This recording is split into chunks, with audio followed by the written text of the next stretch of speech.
আগে সংস্কার ও অপরাধীদের বিচার, তারপর জাতীয় নির্বাচন চায় জামাত ইসলামী। সকালে রাজবাড়ীতে জামাত ইসলামের কর্মী সম্মেলনে দলটির কেন্দ্রীয় সেক্রেটারি জেনারেল অধ্যাপক মিয়া গোলাম পরওয়ার বলেন, নিরপেক্ষভাবে স্থানীয় নির্বাচন হলে চাঁদাবাজ, দুর্নীতিবাজ ও দখলবাজরা জয়ী হতে পারবে না।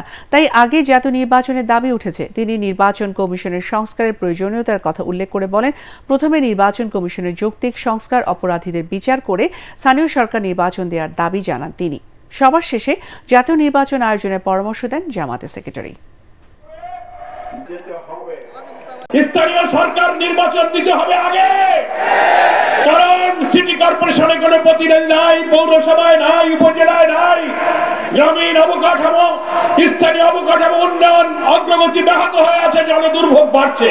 নির্বাচনী ব্যবস্থা সংস্কারের জন্য যতটুকু যৌক্তিক সময়, আপনি সেই সংস্কার করে নির্বাচনের তারিখ ঘোষণা করুন।